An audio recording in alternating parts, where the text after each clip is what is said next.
انہوں نے بھی جناب نے آج تک کسی بریلوی سے مناظرہ نہیں کیا، اور 3 سال سے میں اس کو چیلنج کر رہا ہوں، لیکن یہ کمبخت اب تک اس کے منہ سے نکل ہی نہیں رہا ہے کہ میں تیار ہوں۔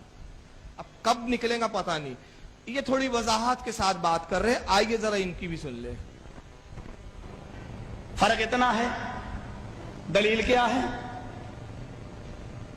تم کھڑی مورتی کی پوجا کر رہے ہو، وہ پڑی مورتی، ایک پڑی مورتی کی ایک کھڑی مورتی کی۔ یہ شنکر بھگوان کی مورتی ہے، یہ بڑے پیر صاحب کا یا نظام الدین اولیاء کا مزار ہے، یہ احمد رضا خان کا مزار ہے۔ اب اس کی جہالت دیکھیں، فرق کیا ہے ہندوؤں میں اور مسلمان میں؟ فرق کیا ہے؟ کوئی فرق نہیں ہے بولتا۔ ایک کھڑی مورتی کو پوج رہا ہے، ایک پڑی مورتی کو۔ وہ جاہل کو بولو یہ قبر مورتی ہے کیا؟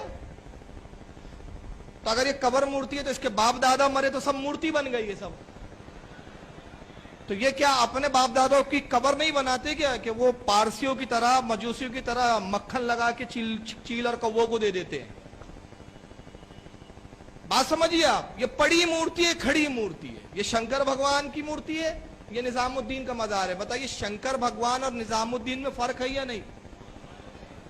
وہ شنکر جس کا وجود ہی نہیں، اور یہ محبوب الہی ہے۔ کتنا فرق ہے؟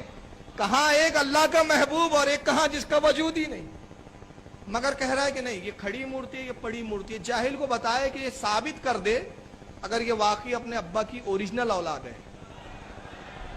یہ ثابت کر دے کہ قبر کو کسی حدیث میں مورتی کہا گیا ہو۔ اہل حدیث ہے نا یہ لوگ، کوئی حدیث سنا دے جس میں رسول اللہ نے کہا کہ دیکھو یہ بھی مورتی ہے، یہ کھڑی مورتی ہے، یہ پڑی مورتی ہے۔ کوئی نہیں ملے گی۔ بلکہ نبی نے قبر کی عظمت کیا بتائی؟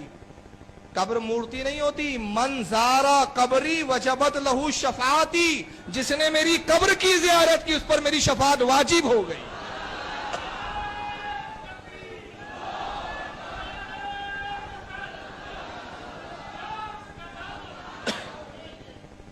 تو کہاں قبر ہمارے مسلمان مومن کی اور کہاں وہ؟ اب تشبیہ اس سے دے رہا ہے۔